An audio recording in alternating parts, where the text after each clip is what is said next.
अस्सलाम वालेकुम स्टूडेंट। हम डिस्कशन कर रहे हैं एब्सोल्यूट वैल्यू ऑफ एक्स का derivative at X is equals to zero. मतलब एफ ऑफ एक्स अगर हमारे पास absolute value of X function हो, इसका डेरिवेटिव आपने फाइंड करना था X is equals to zero पर। तो ये एग्जांपल हमने यहाँ तक कर लिया, ठीक है। अब यहाँ पर ये आपको नजर आ रहा होगा absolute value of delta x. अब इसका क्या मतलब है, ठीक है, और साथ लिमिट भी अप्रोच कर रही है, ठीक है। अब ये जो एब्सोल्यूट वैल्यू होती है इसके बेसिकली दो आंसर्स होते हैं, ठीक है। इसके हमारे पास क्या होंगे, दो आंसर्स होंगे, ठीक है। एक मतलब जब आप छोटी क्लासेस में आपने पढ़ा होगा कि जब मॉड हटाते हैं तो प्लस माइनस लगाते हैं, तो उसका मतलब भी यही होता है कि अब यहाँ पर ये जो डेल्टा एक्स है इसके दो मतलब होंगे, ठीक है। कि मतलब absolute value of delta x, इसके दो मतलब होंगे। पहला इसका मतलब ये होगा कि डेल्टा एक्स का एब्सोल्यूट जो है या मॉड जो है वो हमारे पास आएगा पॉजिटिव डेल्टा एक्स के व्हेन, अगर हमारे पास डेल्टा एक्स जीरो से लेस होगा, ठीक हो गया। या फिर इस डेल्टा एक्स का जो एब्सोल्यूट है वो हमारे पास माइनस डेल्टा एक्स की इक्वल आएगा अगर डेल्टा एक्स, सॉरी यहां पर थोड़ी सी हम करेक्शन करेंगे कि हाँ उल्टा हो गया, ये ऑपोजिट हमने लिख दिए। डेल्टा एक्स अगर जीरो से ग्रेटर होगा और डेल्टा एक्स अगर जीरो से लेस होगा, ठीक है। ये दो, इसके दो आंसर्स हैं। अब ये देख से एब्सोल्यूट वैल्यू डेल्टा एक्स का दो मतलब है। अगर डेल्टा एक्स जीरो से ग्रेटर है मतलब पॉजिटिव है, तो इसका जो एब्सोल्यूट है वो पॉजिटिव के साथ आएगा। और अगर उसका जो डेल्टा एक्स है अगर वो जीरो से लेस है, अगर वो क्या है, जीरो से लेस है, तो उस केस में हमारे पास जो absolute value of delta x है वो नेगेटिव डेल्टा एक्स के इक्वल आएगा, ठीक हो गया।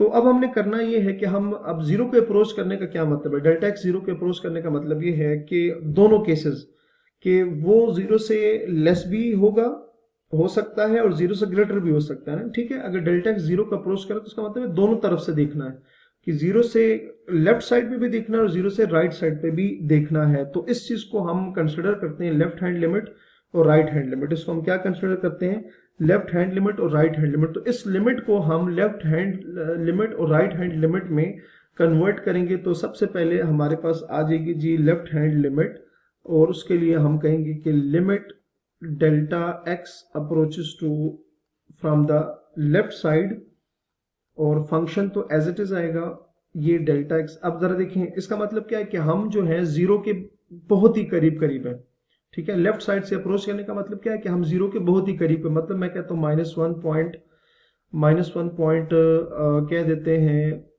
99999, ठीक है। क्लियर होगी बात, या सॉरी यहाँ पर। अच्छा, अब लेफ्ट साइड से अप्रोच करने का मतलब ये है कि डेल्टा एक्स जीरो को अप्रोच करेगा फ्रॉम द लेफ्ट साइड, ठीक है। हमारे पास क्या होगा कि जो डेल्टा होगा ये जीरो के बहुत ही करीब करीब होगा, लेकिन लेफ्ट साइड पर होगा। उसके क्या होगा, उसकी लेफ्ट साइड पर होगा, मतलब जीरो से लेस वैल्यू होगी, ठीक हो गया। तो इस केस को हम कहते हैं कि डेल्टा एक्स जो है वो लेफ्ट साइड से अप्रोच कर रहा है, और ये माइनस का मतलब है लेफ्ट साइड को शो कर रहा है। अब लेट्स से ये अगर वैल्यू है, ये अगर हमारे पास वैल्यू है, तो हमने भी क्या बोले थे कि अगर आपका ये मेरा डेल्टा है, ठीक है, इस केस में ये डेल्टा है और इस केस में ये डेल्टा। तो अगर हमने अभी डेफिनेशन में बात की थी कि अगर आपका डेल्टा, ये डेल्टा जीरो से लेस होगा, अगर आपका डेल्टा जीरो से लेस होगा, तो उस केस में एब्सोल्यूट का मतलब होगा माइनस डेल्टा एक्स। उसका क्या मतलब होगा, माइनस डेल्टा एक्स। तो यहां पर अगर आप देखें, जो हमने यहां पर ये डेल्टा लिया हुआ है ये क्या है, ये जीरो से लेस है। ये क्या है, जीरो से लेस है। तो इस केस में जो आंसर हमारे पास आएगा, इस केस में जो आंसर हमारे पास आएगा वो क्या आएगा, इस पूरी वैल्यू का आंसर हमारे पास आएगा लिमिट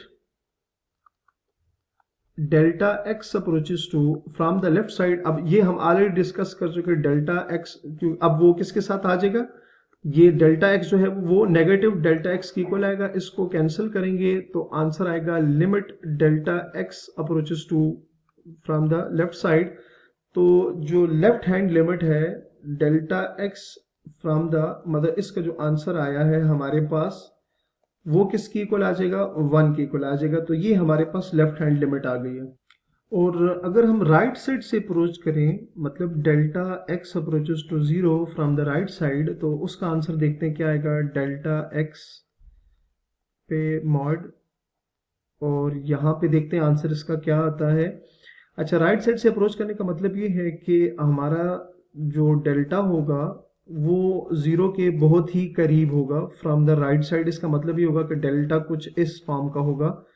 लेट से मैं कहता हूँ ये है, ठीक है। तो डेफिनेशन हमें क्या कही थी कि अगर डेल्टा की वैल्यू जो है, तो ये जो डेल्टा एक्स है ये हमारा, अब ये डेफिनेटली क्या है, 0 से ग्रेटर है। ये क्या है, 0 से ग्रेटर है। तो जब हमारा डेल्टा जो है वो 0 से ग्रेटर होगा तो उस केस में डेल्टा एक्स का जो एब्सोल्यूट होगा वो पॉजिटिव डेल्टा एक्स आएगा। तो इस केस में इसका आंसर क्या आ जाएगा, limit delta x approaches to 0 from the right side. ये अब चूंकि डेल्टा एक्स 0 से ग्रेटर है तो इसका जो एब्सोल्यूट है वो डेल्टा एक्स आएगा, ठीक है। इसका क्या आ जाएगा, डेल्टा एक्स, यहाँ पर हमारे पास माइनस आना था, ठीक है। ये मैं दोबारा से चले बता देता हूँ, यहाँ पॉजिटिव आएगा तो ये कैंसिल होके आंसर आ जाएगा 1 एंड लिमिट डेल्टा एक्स यहाँ पर आ जाएगा 1, और 1 की जो लिमिट होती है वो क्या होती है, वो आपके पास 1 ही आएगी, और इस केस में हमारे पास आंसर माइनस। अच्छा, यहाँ पर दोबारा से देख लें जरा। हमने बात की थी कि delta x from the left side का मतलब होगा कि हमारा जो 0 होगा, हमारा जो डेल्टा होगा वो 0 से लेस होगा। तो जब 0 से लेस था तो हमारे पास डेल्टा के साथ माइनस आएगा, तो यहाँ मिस हो गया था तो मैंने अप्लाई कर दिया। तो आप देख सकते हैं कि डिफरेंट लिमिट आ रही है, ठीक है। एक जगह उसका, अब हमारा क्वेश्चन बेसिकली यहाँ पे था ना, हम इधर तक आ चुके थे। अब एक जगह इसका जो आंसर आ रहा है वो लिमिट अप्लाई करने से -1 आ रहा है, और दूसरी जगह जो है आंसर है 1 आ रहा है। इसका मतलब है लिमिट एग्जिस्ट ही नहीं करे, ठीक है। किस पर लिमिट एग्जिस्ट नहीं करी, जब x इज इक्वल टू 0 है तो आप इसका जो लिमिट है वो एग्जिस्ट नहीं करी, लिमिट एग्जिस्ट नहीं करी। तो इसका मतलब क्या है कि जो फंक्शन है, जो हमारे पास ये वाला फंक्शन है, ये डिफरेंशिएबल नहीं है किसके ऊपर, at x is equal to 0। तो ये मैं लिख भी देता हूं यहां पर। सो आप लिखोगे कि age limit delta x from the left side, delta x not is equals to limit delta x approaches to 0, delta x। so हम क्या लिखेंगे, so f of x is not differentiable, is not differentiable at x is equals to 0, differentiable is not differentiable at x is equals to 0, ठीक है। तो next lecture में हम इसी question को ग्राफ के थ्रू भी देखेंगे कि ये क्यों डिफरेंशिएबल नहीं है x के ऊपर। तो वो हम इंशाल्लाह नेक्स्ट वीडियो में डिस्कस करेंगे।